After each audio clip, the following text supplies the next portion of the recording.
Well, welcome. Another edition of Now You Know, and it's been a little while, but we're finally back on the air, and I can't really think of a more important program to do. There is big doings out at Lake Wesserunsett, and the ice isn't even off the lake yet, but a lot of excitement, I think, is building, and that is in regards to a potential purchase of a Black Point property, and we'll get into that a little bit later in the show. But first of all, I want to introduce our guest this morning, and on my far left is Jennifer Brockway from the Somerset Woods Trustees, and on my immediate left is Jeff Johnson, and I should say you're the executive director of the Somerset Woods Trustees.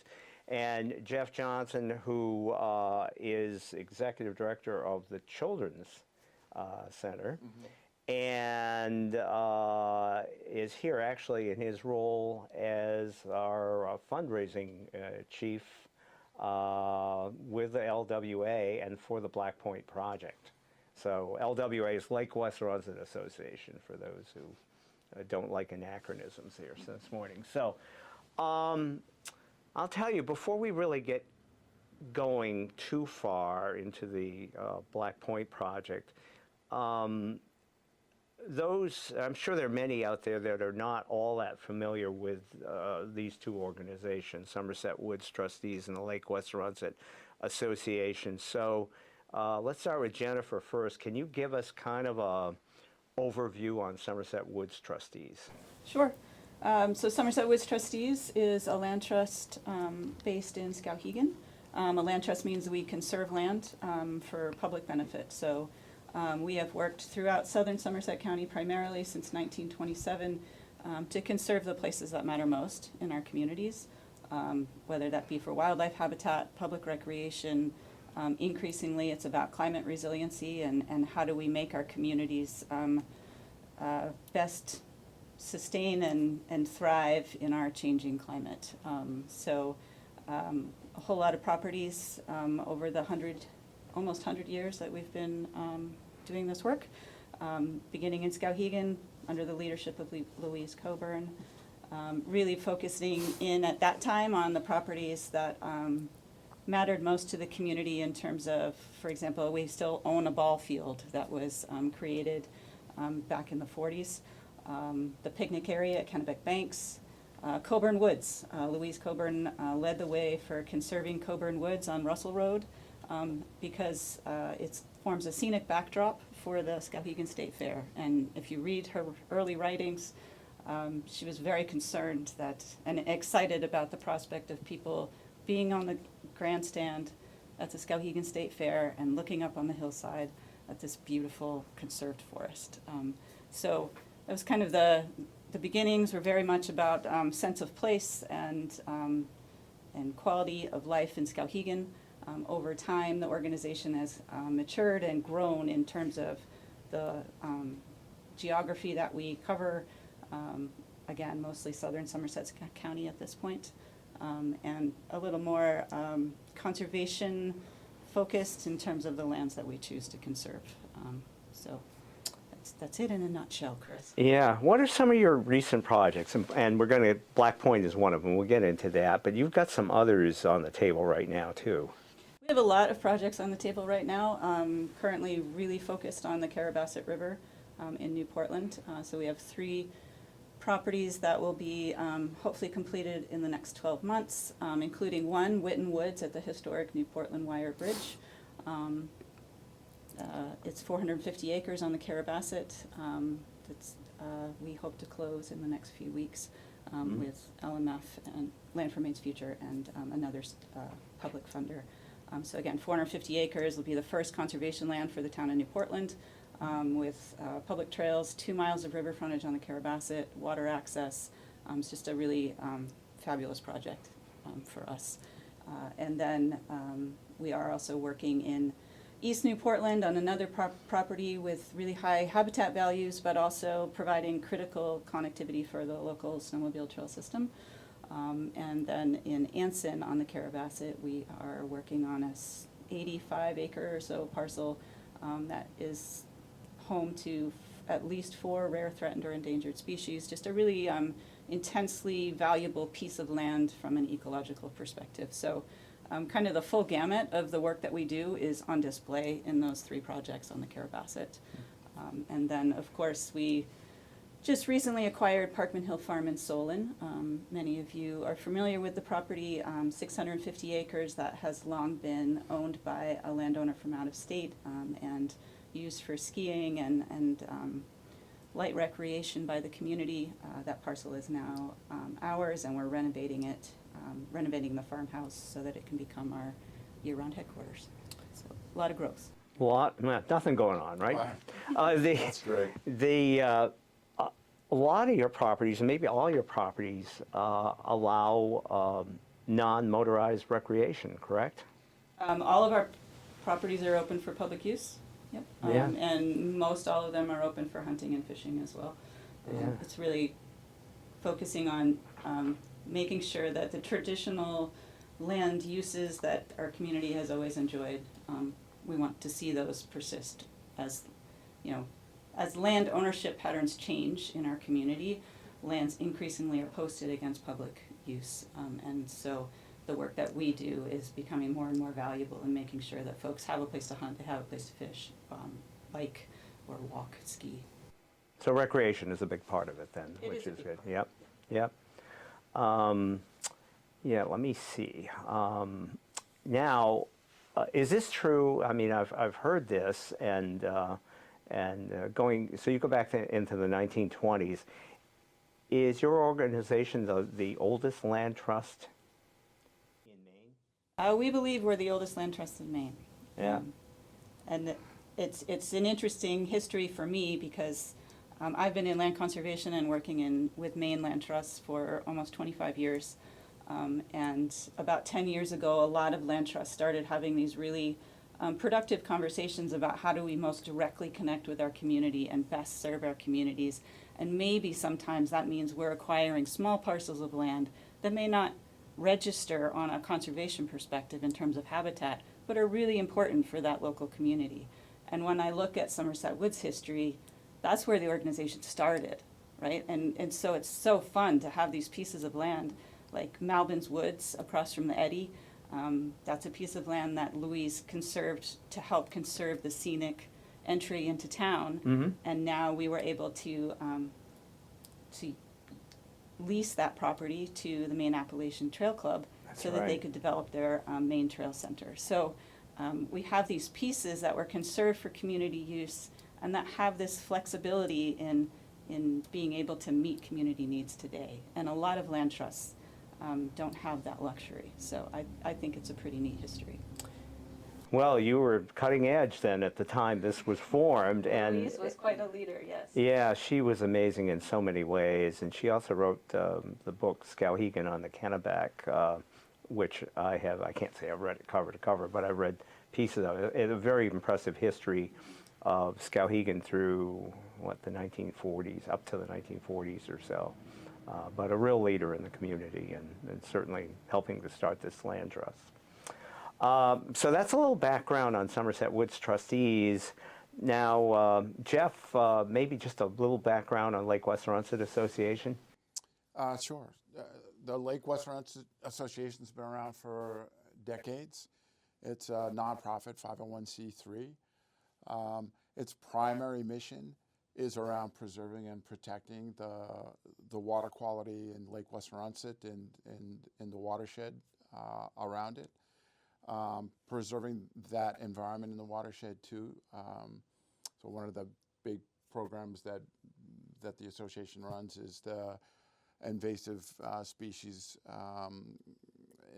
making sure that boats are free of invasive species when they're launched into the lake, because of course other lakes and surrounding areas and the Kennebec have had big problems with invasive species, milfoil in particular, and we don't have any of that at Lake Wesserunsett, and of course we don't ever want any of that, right? So it's a member-driven organization, so the membership is made up primarily of people that are living on the lake or in this community that that fish at the lake, that recreate at the lake, put their boats in at the boat launch, and enjoy it, year round.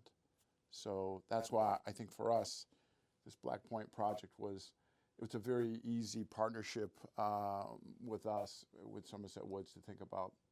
It supports certainly the values of the Lake Association, and I think Somerset Woods as well. And just so people know, I'm on Lake Wesserunsett Association as well. And if my passion comes out in these interviews, then you'll know why, because I feel pretty passionate about it. And we formed a sub-organization called the Watershed Conservation Committee, and the Watershed Conservation Committee, among other things, attempted to identify key areas or key properties on the lake that it would like to potentially acquire at some point if those properties came up for sale, or if we could do potentially conservation easements, those types of things. And once again, it's kind of a lead into this, but Black Point was one of those properties that we identified, and we are so fortunate that we are now in a position to acquire that property through Somerset Woods trustees. And once again, I'm jumping ahead a little bit, but now, Jennifer, if you could give us just a little history as to how Somerset Woods trustees and Lake Wesserunsett Association came into this partnership arrangement that they have today. Sure. And you were part of this as well, Chris, so Yep. please I'll add jump your in. own 2 cents. But several years ago, before I was working with Somerset Woods trustees as their executive director, I was contracted by Lake Wesserunsett to assist with your conservation planning, with the idea that, as we've said, lake water quality in Lake Wesserunsett is critically important, and there had been years of studies suggesting it was in a good place, but it was at risk of. On the precipice, or whatever Yes, they call it. excellent Yeah. way to put it. And so the Lake Association smartly, through the Watershed Conservation Committee, wanted to look at ways the Lake Association could take a leading role in protecting that water quality. And so I worked with all of you to identify the key values that you want to protect on the lake, and the ways that we could do that. And one way to protect water quality is through land conservation within the watershed. And so that became a top priority, top strategy within the Watershed Conservation Plan. And then conveniently, I started working as executive director of Somerset Woods trustees. And so the trustees are interested in conserving land within the greater Kennebec River watershed, of which Lake Wesserunsett is a part. And there's some tremendous conservation values within the watershed. So it became a really natural way for us to increase the amount of land conservation that we could accomplish locally by partnering with the Lake Association and supporting your goal of protecting lake water quality.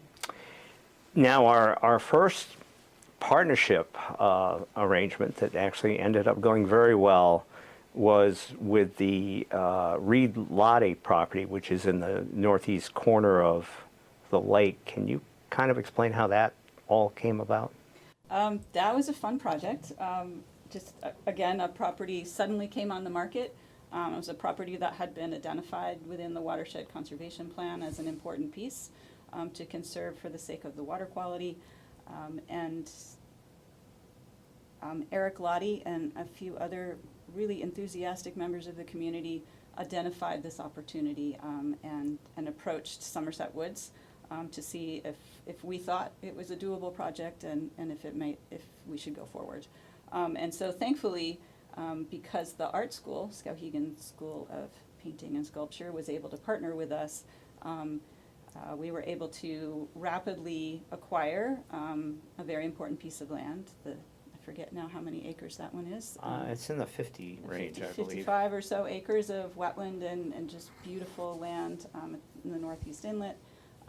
we were able to conserve that in partnership with the Lake Association and the art school. So basically the art school was able to quickly come in and purchase it and secure it, while Somerset Woods had the time to raise the funds to buy it from the art school. So they were kind of a key piece that allowed the timeline to work for all of us, which happens a lot with land conservation deals, right? You need that other player who's able to quickly move while groups like Somerset Woods and the Lake Association raise the funds to make it happen. I can't say enough actually about the Skowhegan Art School, the Skowhegan School of Painting and Sculpture. They've been a very willing partner with Somerset Woods and LWA in making things happen on the lake, and they've been great to deal with. Actually, it was Sarah Worknow, who was the executive director at the time, and Sarah was just willing to jump in and help us out in that case. The property had come up for sale, and you know, unfortunately, Lake Wesserunsett Association, Somerset Woods just can't cough up money real quickly. You need grants and so forth. So the art school stepped in and provided upfront money for us to be able to purchase that property, and they purchased it and then ultimately transferred it to Somerset Woods trustees to preserve in perpetuity. And then we were able to name it in honor of two of our leaders in protecting the lake, Eric Lottie and Will Reed. So it just all around turned into a pretty perfect project to kind of launch the partnership and our commitment to supporting the lake ecosystem. And for those of you who don't know either Will Reed or Eric Lottie, they have been passionate in preserving Lake Wesserunsett, and both have properties along the lake, and Will is kind of retired from that now, but he did an incredible amount of work for us over the years. And Eric is still going strong. Eric is, I don't know how old Eric is, but Eric is very healthy and passionate and still going strong, not only on Lake Wesserunsett Association, but also is a board member on Somerset Woods trustees as well. So I couldn't think of better people to have that property named after, and quite an honor. Can you tell us a little bit, I know it's up in the northeast corner, what was the value of preserving that property? That property is important in terms of its wetlands. Wetlands, they kind of act like a big sponge, right? So every time we have a big rain event, which we get more of now because of climate change, our wetlands around the lake help absorb that water, Yeah. And slow it down before it hits the lake. And so it's slowing the water down and absorbing the water, and more importantly, the sediment that rainwater might be carrying. Yeah. And it's just a buffer that protects our water quality. And so the inlet was very important for that. And then it's just tremendous waterfowl habitat as well. So Yeah. a lot of birds and fish nursery that occurs in that area. Yeah, very good. And so that was the initial purchase. And then, as I said, the Watershed Conservation Committee had identified key properties around the lake that we would like to, or Lake Wesserunsett and Somerset Woods would like to acquire, and thinking that, who knows, you know, someday it may come up for sale and so forth. So one of these properties. Well, amazingly, in fairly short order, one of them did. And that is Black Point. And so can you give us maybe a little background of how that all came together, Jennifer? I can try. Okay, Bet you best can you fill in can. some details too, Maybe. Chris. So it's my understanding, I'll back it up a little bit. The Black Point property has been owned by the same family since 1980. And really just been held as a vacant piece of land by out-of-state landowners. They managed its timber resources, and it was largely left unofficially open for public enjoyment. And it's my understanding that it's almost 2 years now, I think, that we've been in this process. But the land changed hands, generational shift, and the family was looking to likely sell it. It just no longer fit. They live in Texas. There was not necessarily the strong commitment, or not commitment, but connection to the property that their father had had. And so they were up here debating their choices, and they happened to stay with a Lake Association member. Yeah, that was, we were just lucky with that, who happened to notify us that they were staying there. Right, so we got the early word that this property might be coming up on the market. And so we were able to reach out and speak with the landowners and share our view about how important this property was to the lake community and to the lake health. The sellers really heard that and really wanted to continue that tradition and positive story for the lake. Just ironically, the seller, Sandy, her dad, who owned the property and had bought the property, he was in water quality protection work internationally as his career. And so we didn't know that going in, but it turns out that was had a lot of resonance for her. And so the ability to conserve this land now and continue its role in water quality, it fits with her dad's legacy and Can we mention names at all, as to the trust name and things like that, or? Sure, it's Ben and Sandy Heimsath are our sellers, and Sandy Heimsath is the daughter of Leonardo Gutierrez, I believe. Yeah, it's a Gutierrez Trust, right, is the actual seller on that. So anyways, it went back and forth over a period of time to negotiate things and so forth, and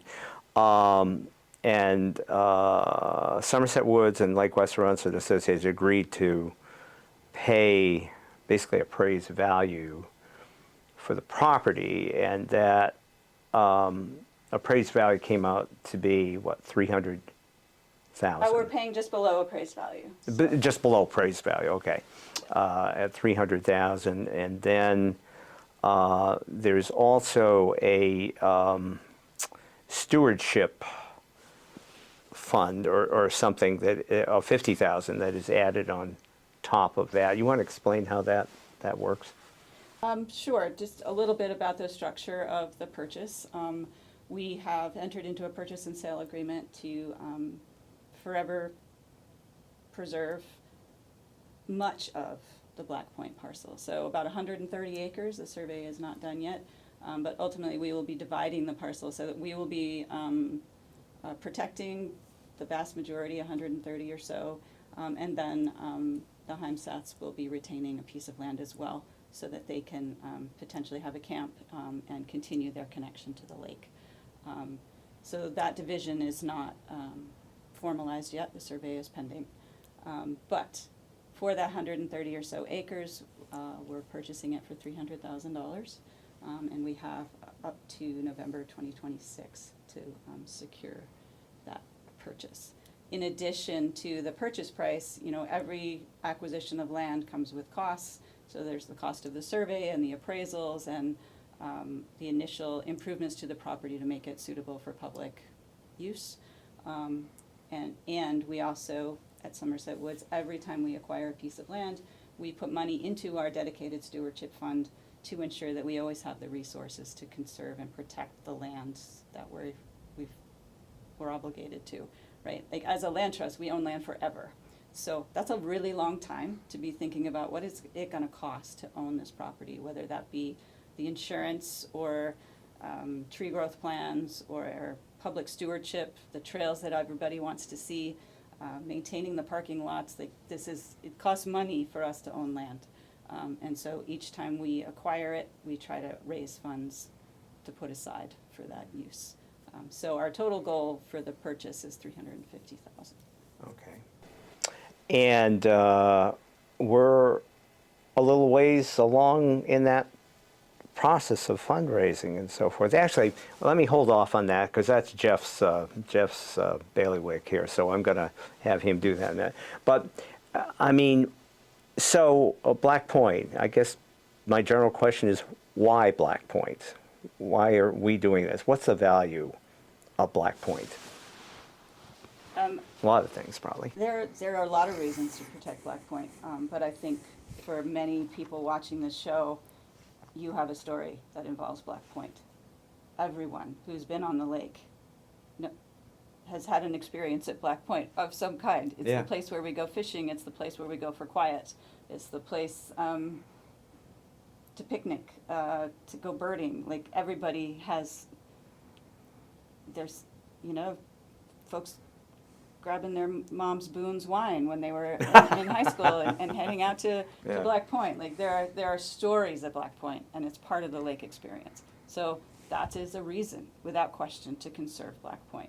But from the land trust perspective, it's also tremendous natural resource values. It's 55 acres of some of the nicest waterfowl and wildlife habitat that we have on the lake. Again, all of that 130 acres absorbing the water and slowing it down before it hits the lake in terms of protecting water quality. And for us, the added bonus here is that we are increasing public access to this really special place. It's always been a place that you access from the water, and so this is a place that the lake community has valued. But now, by conserving it and acquiring the whole parcel, there will be access from the land as well. So that increases the number of people who can enjoy this special place. And then, thanks to the work of the Lake Association, there is now formalized boat access at Lakewood, just a short paddle from this property. Another way to just increase the number of community members who are able to benefit from this really special piece of land.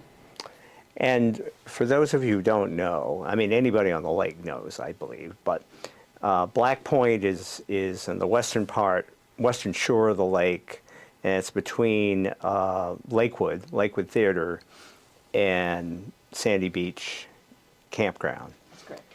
And it's a pretty significant piece of land. We talk about the acreage that's being purchased. It's 130 acres. It actually extends all the way up to Route 201. And the shore frontage is an extraordinary amount of shore frontage. I forget, we other night I think we figured out the percentage that was of the total lake shore. 3,800 feet. And then 3,800 feet of shore frontage. And it's extraordinary. And I think someone in our meeting last night mentioned that their camp lot was maybe 600 feet of shore frontage. Mine was like 60 feet of 60 shore feet, frontage. okay. So when you're comparing that to that, I think one of the things that we were doing in this meeting, we were trying to figure out where, my family is up in the North Cove of the lake, and where those might be familiar with, Abnaki is actually.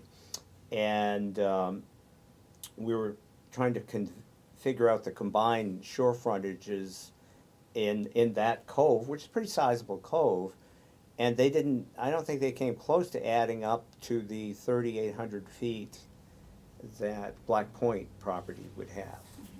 So it's a pretty significant, it was the largest undeveloped property out there on the lake. So this was like a gem for us to pick up. I think we had, on the Lake Association, had identified this as like the #1 property that we would like to acquire, and sure enough, within the year after this discussion, it came up for sale.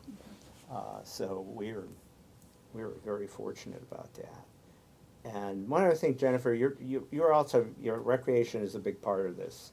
And were you talking about maybe making a trail or formalizing a trail or two onto Black Point? Long term, the hope is that we develop the trail system to get folks to Black Point. I think it's a very, as we said, a very wet parcel. That's a very big build to figure out how to sustainably get people on foot to Black Point. You can walk the shoreline now and get to Black Point. But in the short term, there are existing forest management roads and foot trails that we will be kind of formalizing and developing a trail system so that there is immediate use of the property, and then bigger picture with another fundraising campaign, we'll look at how do we sustainably get folks out to that wetland. So this isn't going to be just a pretty place that you can look at from the lake. You actually will be able to go there, and of course over the years many people have gone there by boat. There's actually a little beach area on one side of it, and so many people have been on it. I can't remember if I've ever walked it, but I've sure as heck fished a lot off it. And some of the best fishing in the lake is off Black Point. So that whole area. And another thing is, you hear, particularly I go out west some, and you hear all these things about dark sky communities out there, and people actually sign up whole communities to be part of this dark sky thing. Well, this is our version of dark sky for those camps that are on the lake looking out at Black Point. That's that whole dark area of the night that allows you to look up in the sky and see all the stars and all the things, and you can't put a price on that type of thing, and so that whole dark sky aspect of Black Point will continue to be there with the conservation effort that's being done. So, and it's also worth noting Black Point is home to one of 3 loon nesting sites on the lake. Everybody really loves the loons, and to my understanding, the Black Point site is maybe the longest used and perhaps the highest value habitat for the loon nesting. So conserving this piece and making sure that that nesting site remains untouched and not subject to the pressure of increasing human use is really important. Absolutely. Now that property, at least the front part of the property, has never been developed, but that doesn't mean that things couldn't change, and it could potentially be developed to some extent if it were not being preserved. Is that correct? You never know. There's extensive road frontage on Route 201. That is all.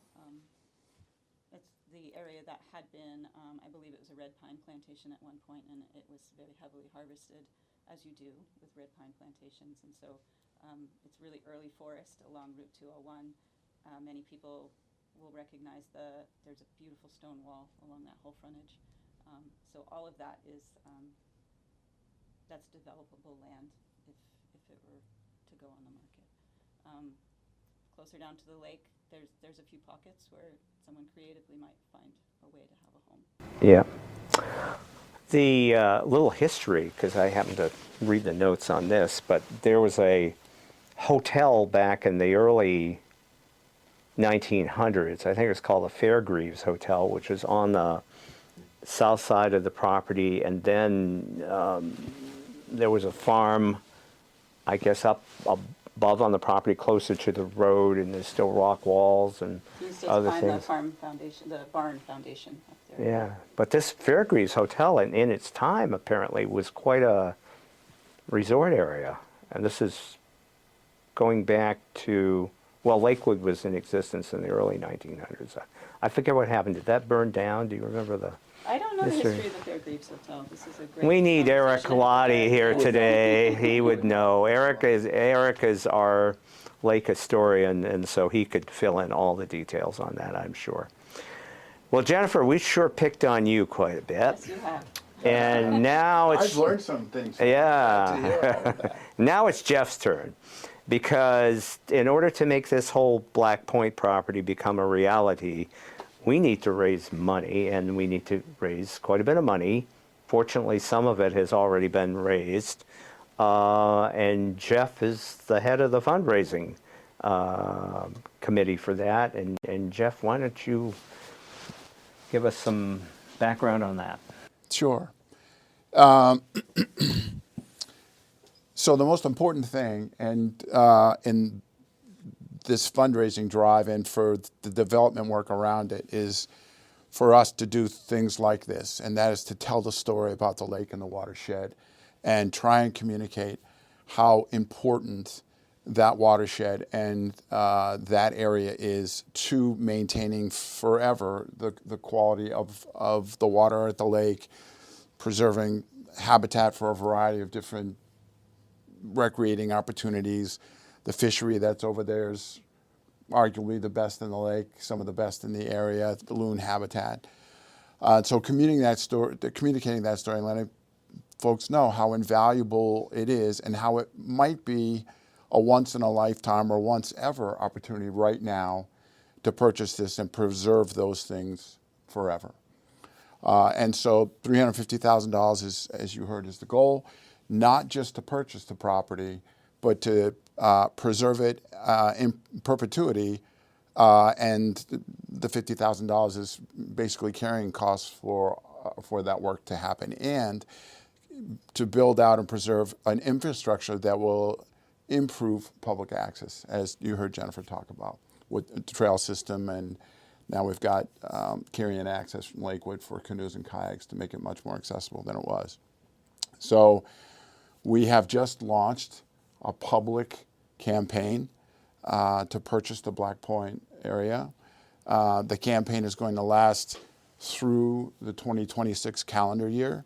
So for those of us, and hopefully a whole bunch of other folks that are intrigued by this valuable piece of property and want to preserve it with us, there's 2 calendar years to make pledges. And that's important for a lot of us when you're thinking about tax advantages that come with calendar year giving.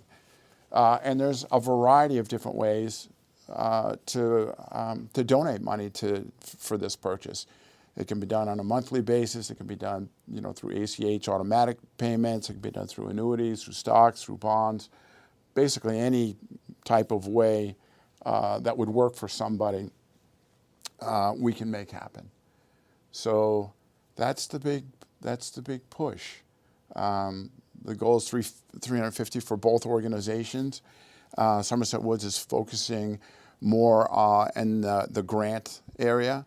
The Lake Wesserunsett Association is focusing more in the public campaign fundraising realm, and we're already significantly on our way, which I think is terrific. There is a lot of excitement in the community about this, and thank goodness, because it's a big number, but we're already about a third of the way there. So Maybe even more than that. Maybe even more than that. Unofficially, maybe even more than that, but officially, yeah, about a third. So it's really an exciting time for me, and I think for other people that recognize how valuable this property is to that ecosystem there, and the fact that we have this opportunity to preserve it forever. What a great way to spend a little bit of time to try and make that happen. Now, you've got a fundraising committee together, too, and I'm on it. Jennifer's on it. Yep. And I think I counted 15 members on it. And you want to tell us a little bit about the committee? Sure.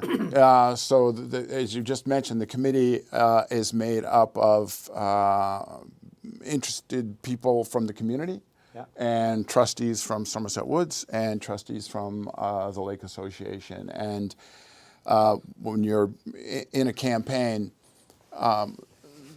there's a lot of things to do, and if it's done well, other people don't necessarily see all those things that are getting done, because things seem to be going pretty well and kind of moving smoothly. That means there's a whole lot of chaos behind it and a lot of people working hard to take care of details. So there's grant writing obviously going on. There's strategy going on around discussion and social media and messaging and communicating, the value, bringing people together at events so that we can build on this sense of community the community that does recognize the value, and for those others who are interested enough to be a part of maybe events that will have social events and other things, to try and tell the story of the importance of that place and encourage people to go out. And ice is almost out, so there isn't a better place to hang out than paddling around Black Point or fishing or, out that way, or just going for a walk from the Lakewood side. It's really a special place. And Jennifer, as you said, there are a lot of us. Some of these stories perhaps should not be told that I've heard in the last month or so about the goings on out at Black Point. And a lot of folks, I think, that are watching know that Black Point camping area. At times in the past, it's been used for more than camping, maybe some tenting overnight stays that are, not publicized. But it has happened, and it has I think, a place in a lot of people's hearts as sort of being a rite of passage to go out there. And I mean, I did that when I was a kid. My kids did that. I had a boat that one of my kids smashed up on Black Point twice the same night. And there's also a lot of stories that the Lakewood community in the 30s, 40s, 50s, there was a very active social life in the Lakewood, at the theater and with the cottages, next to it. But there's a lot of stories about Black Point being the sort of after show, have a drink, unwind. I mean, that would happen at the restaurant, but there was a whole nother place after the restaurant closed, and Black Point, has its history certainly very well documented through verbal historians going back to the 30s, 40s, 50s, and beyond. Bev Fitzsimmons, who was an institution on the lake as well as in Skowhegan area in general, had some stories about going over there. I guess I don't know how many we can repeat, but Yeah. she used to have fun with her friends over on Black Point. It seems everybody has you mentioned, I don't know, Boone's Farm, which I guess would have been in the 70s or 80s, but, Bev, and there's a whole nother group that talks about, rum and stealing cigarettes and paddling in the dark, and doing the same things out there. I think we need a gathering at the Grange Yeah. this summer of just storytelling, because everybody has a story involving Black Point. It's so fun. I think it could be a really fun evening to just share. I think so. Yeah. I think so. So there's a lot of history that goes back to that. So I think using the term iconic is perfect for that property because it is. It is, I think, one of the most prominent properties on the lake, if the most prominent property on the lake. And when you mention Black Point, at least for people on Lake Wesserunsett, people immediately know it and identify it with it. And so there's a lot of value, I think, in making sure it is preserved. Now, as far as fundraising, we're taping, I use that term, that's not the right word anymore, but we're doing this show on Tuesday, April 1st, and we have a big event coming up on Friday, April 11th, and we're hoping that this airs at least 3 or 4 days prior to that, and I'm sure it will, because John Harlow will make sure it happens. So, anyways, tell us about this big event coming up on Friday, April 11th. Well, it is the kickoff event for the campaign. Yeah. And so the trustees of both organizations and some other folks in the community that we've invited are getting together at the Heritage House at 5 o'clock, 5 to 6:30. And at that event, we'll be announcing to the community, although you folks are going to know ahead of time that are watching this, that this is the official launch that night of that public campaign. And there'll be some folks that, I think, again, most everybody that's watching this will know, some of the folks that are going to be at that event that are going to be speaking about the lake. Jerry and Ann Lynch are are chairing the campaign itself, so they'll be there kind of hosting that evening. Some other folks are going to be there sharing stories about Black Point, talking about the value to them as community members and why they're involved in this campaign, and we'll have a couple of drinks to toast the effort, and off we'll go Yeah. to raise the money. And there's going to be hors d'oeuvres there, free hors d'oeuvres. Well, somebody's paying for it, but the people who come don't have to. Right. And a cash bar Right. Correct. is involved in that. It goes from 5 to 6:30 Friday night, April 11th, at the Heritage House. I think hopefully everyone knows where the Heritage House is. So Yep. it's going to be in their function room or back room, correct? Right. Yep. So you go in the doors to the Heritage House and you're staring right at us. Right. Right. So it's important that I think Sherry said the capacity there is about 50 people, and so those folks that we're putting out invitations to and want to come, if you could just RSVP with one of us so that we have a head count for Sherry and make sure that we're not over capacity, that would be terrific. That's right. If you could do that, that'd be wonderful. And if anyone wanted to stay for dinner later on, Sherry probably would not turn them down I'll either. bet you they'll find a table. Yeah. I'm sure you'd find that. So that's a kickoff event. Any ideas of future fundraising events? Yeah, so there's an event that's already planned at the art school in August. That's going to be a larger event, probably 100 plus folks there. That event, August at the art school, most of us I think are aware. For those of you who aren't, it's just the art school is right on the lake. It's on the south side of the lake. It's just has its own history for sure. Been around a very long time, and I've worked in the kitchen there. That's another place. Everybody has a story, right? Yeah, that's another big story place. In high school, but so that will be the lake community and other interested folks coming to get together. There'll be an update on where we're at with the campaign. But more than that, it is a community event for those of us in this area that have an interest in the lake and what we're doing, and in terms of the association and Somerset Woods, and sharing ideas about how to keep that community strong, keep relationships strong, and helping us all preserve that beautiful area that means so much to us. And the entrance to the art school, it's sometimes a little confusing. People think of the East Madison Road, but the main entrance is on the White Schoolhouse Road, and God knows they'll probably have plenty of signage out that day for that as well. And those who have not been into the art school, what an impressive property that is. So if you want to come just out of curiosity reasons, that'd be kind of a nice thing to do, but that should be a big event as well. Now, in terms of, I mean, you don't necessarily, we'd love to have you come to these events, but if you can't come to the events, there are other ways of being able to donate. And I know Somerset Woods, right on their somersetwoods.org site.org, has a list of their ongoing activities and their properties, and one of those is Black Point.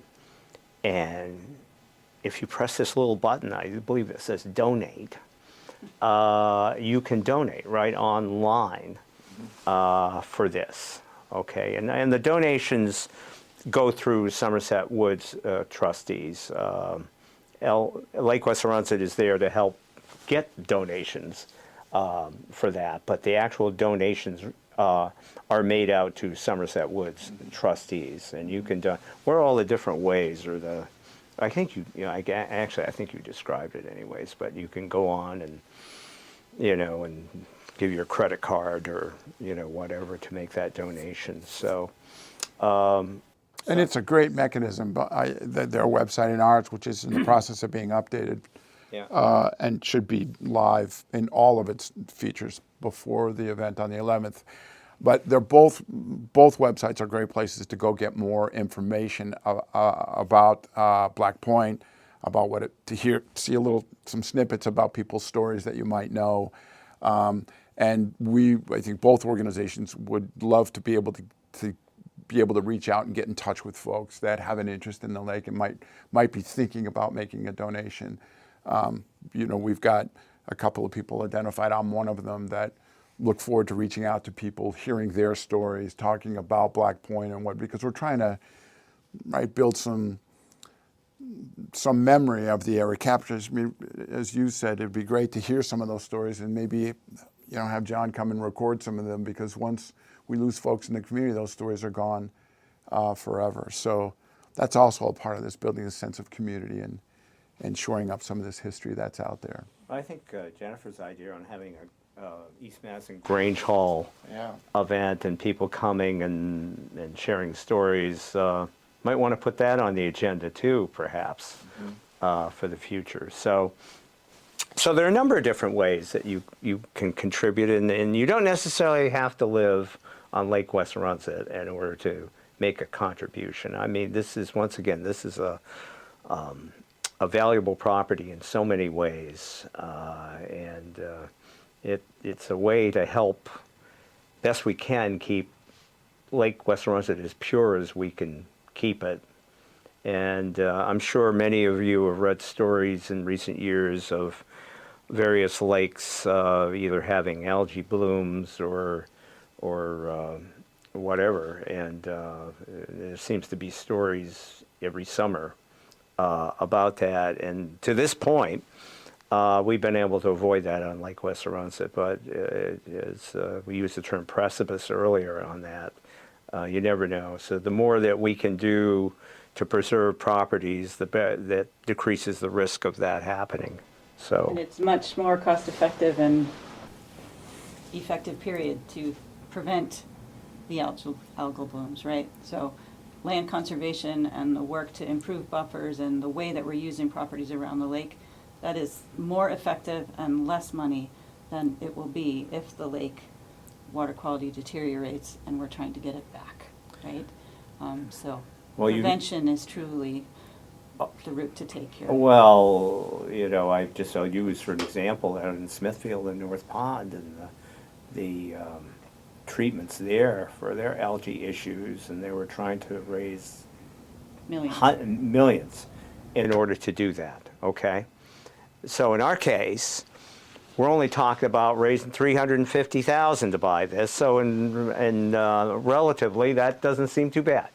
But anything we can do in terms of prevention is potentially going to save us millions of dollars down the road, and alum treatments and whatever they use to alleviate the issues. But anyways, any other things or final comments that either of you would like to make? I think we've covered a lot of ground. We have. I think we have certainly covered a lot of ground. And anyways, I would like to thank Jennifer Brockway from Somerset Woods Trustees for being on the show. Thanks for having me. Jennifer, we had to arm twist a little bit because she's not big on public shows or public speaking and things like that.